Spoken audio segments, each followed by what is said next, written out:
Hey everyone, welcome back to the Haunted Corner. I'm Ashton, and today we're discussing the Flannan Isles Lighthouse mystery. This is a weird one, you guys. You know that I love unsolved, creepy, weird stuff. Well, this is definitely that. The sources that I used in the episode will be listed on the blog post, and that's linked to in the show notes. Let's get into it.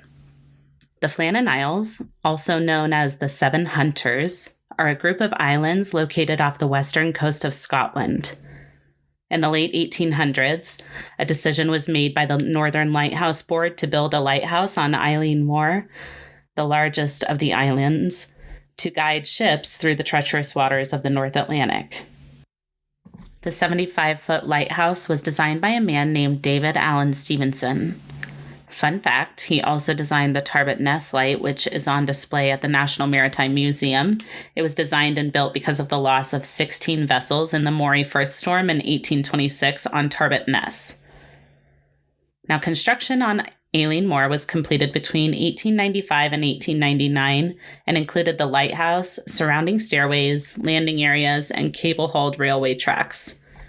Construction was not an easy task, since all of the materials used had to be hauled up the almost 150-foot cliffs from the boats below. The railway tracks were installed as a way for the keepers to transport provisions around the island, including fuel for the light, which at the time needed approximately 20 barrels of fuel per year. The railway was powered by a steam engine, and the track wrapped around the island to allow items to be transported easily. The Flannan Isles Lighthouse was first lit on December 7th of 1899. 4 lightkeepers were assigned to the lighthouse. They would work 6 weeks on and 2 weeks off, and there would always be 3 men on the island looking after the lighthouse at any given time. And this is where our story begins. 1 year after the lighthouse had first been lit in December of 1900, 3 men were working as the lightkeepers on the island. James Ducat was the principal keeper. He was 43 years old and had 20 years of experience as a lightkeeper. Donald MacArthur was an occasional keeper who was covering for the first assistant keeper who was on sick leave. He was 40 years old. And Thomas Marshall was the third lightkeeper. He was the second assistant keeper and was 28 years old. The off-duty lightkeeper at the time was Joseph Moore. Around midnight on December 15th of 1900, a transatlantic steamer called the Archtor was passing by the Flannan Isles when the captain noticed that the lighthouse wasn't lit. After the ship docked on December 18th, the crew reported the lack of light coming from the island, but this information reportedly never made it to the Northern Lighthouse Board. On December 26th, the lighthouse tender ship Hesperus made a trip to the island under the guidance of Captain Jim Harvey. And again, it was dark. The lighthouse was not lit, there was no flag on the flagpole, and the island was eerily dark and quiet. The captain sounded the ship's horn, hoping to alert the lightkeepers, but there was no response. A flare was fired into the air, and again, no response. At the time, it was customary for the lightkeepers to greet the ship and leave a box of provisions for them, neither of which happened on December 26th. Joseph Moore, the 4th lightkeeper who was off duty at the time, was on board the Hesperus that day, and after there was no response from the lightkeepers on the island, Joseph was sent ashore to investigate. When he arrived at the East Landing, nothing seemed to be amiss. He climbed the 160 steps up to the lighthouse. After discovering the entrance gate, the front door, and a second door all closed, he discovered the kitchen door open, along with a scene that appeared to be frozen in time. The clocks had stopped ticking, the kitchen table was set for a meal that hadn't been finished, and a chair was overturned as if someone left in a hurry. The fireplace looked like it hadn't been used in several days, and the only sign of life was a canary that was left in a cage. As Joseph made his way through the lightkeeper's quarters, he found the beds empty, just as they had been left that morning. So, red flags are going up for poor Joseph at this point, and he returned to the Hesperus to report what he had discovered. Joseph and 2 other sailors then returned to the lighthouse to investigate further. They found that the light was in working order, but there was no evidence of the missing men. Inside the lighthouse, they found oil skins, which were used as protection against the rough northern weather. This brought up the thought that one of the keepers must have run from the lighthouse during the storm without his rain gear.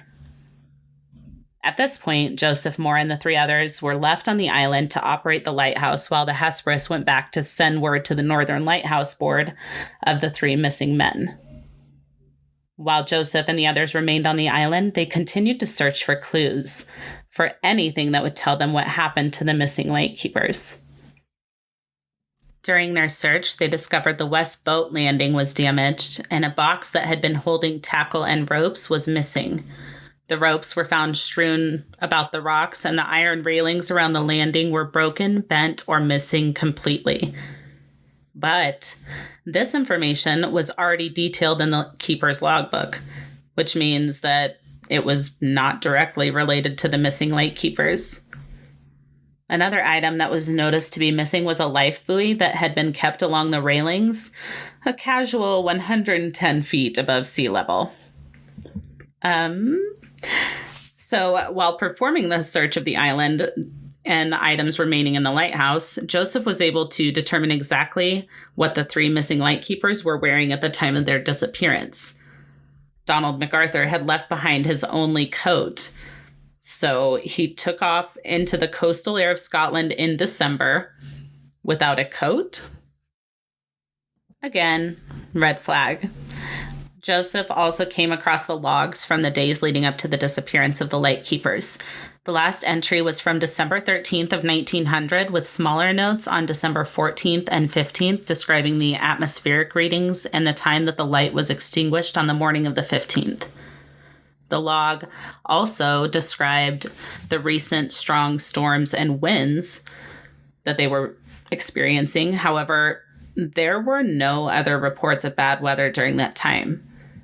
So were these storms just extremely localized, or were they made up by the keepers who were reportedly having a tough time as it was? Like everything else in this case, that's super strange. There were reports of other logs made by Thomas Marshall that described the storms being so strong that the men were praying for their safety. The reports also claim that Thomas Marshall wrote how quiet James Ducat had been in previous days, and that Donald MacArthur had been seen crying. So morale was reportedly pretty low. And then the final entry said, quote, "Storm over, sea calm, God is over all," end quote.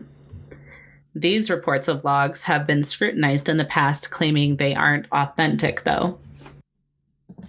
In his report to the Northern Lighthouse Board, Captain Jim Harvey detailed, quote, "Poor fellows, they must have been blown over the cliffs or drowned trying to secure a crane or something like that.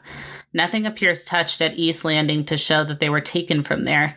On West Side, it is somewhat different. We had an old box halfway up the railway for holding West Landing mooring ropes and tackle, and it has gone," end quote.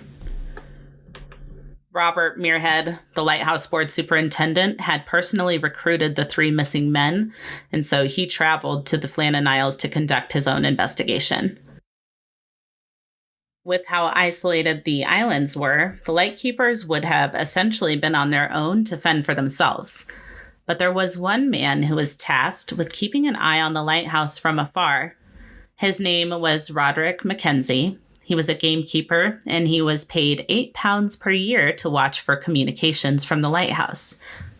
As part of his job, he was required to report any issues immediately by telegram.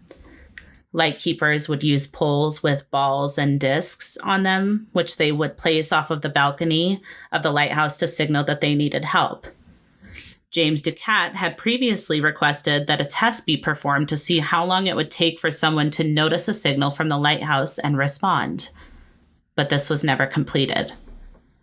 Now, Roderick would keep a log every night that detailed whether he could see the light from the lighthouse or not, as well as if he had seen any signals.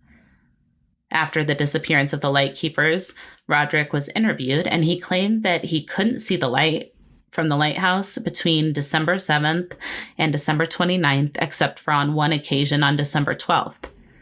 He said he found it strange that he didn't see the lighthouse for 2 weeks, but he reportedly didn't tell anyone of his concerns until the lighthouse board came to him. Like, sir, that's your job. The lightkeepers, James Ducat, Donald MacArthur, and Thomas Marshall, were never seen again, and their bodies were never found. Robert Muirhead ultimately ruled the disappearance of the lightkeepers an accident. In his official report, Muirhead stated that 2 of the lightkeepers had traveled to the West Landing around dinner time on December 15th. They were planning to secure ropes and the supply box when a large wave hit the island and swept the men away. Then, when the 3rd lightkeeper came to assist, he was also swept away. This would make sense because, as we remember, one of the men left behind their coat and oilskins as if they had rushed out in a hurry. Rogue waves and heavy winds were common in the area. Some damage had previously been reported, so this is definitely plausible. A rogue sea wave is the most common theory in this story, but let's get into the others, because ultimately that's all we're left with in this case: wild theories and speculation. Some of the most wild theories involve alien abductions, sea serpents, and even mermen called sprites living in the sea near the islands. Other stories of a large seabird carrying the men away have come up as well. And one story that has developed over time is that when Joseph Moore entered the lighthouse, he noticed 3 blackbirds perched on the lighthouse who flew away as he entered. And some say these birds were the 3 lightkeepers who had been transformed into blackbirds. We love a good far-fetched theory. One of the other theories involves the possibility that the isolation of the island and the lifestyle these lightkeepers lived had caused one of the men to experience a psychological episode. Morale had been low amongst the lightkeepers. They'd been reportedly quieter than normal and feeling down. So did something happen that caused one of them to snap? Many people believe it's possible that a fight broke out and one of the men murdered the others before throwing them into the sea and then taking his life by jumping in after them. There was no evidence of violence on the island or inside the lighthouse, though. No signs of a scuffle, so this seems a little bit less likely to me. Some people believe it's possible the men just decided to leave their lives and never return. Lightkeepers continued to look after the lighthouse until 1970 when it was fully automated. What happened to James Ducat, Donald MacArthur, and Thomas Marshall is still unknown over 120 years later.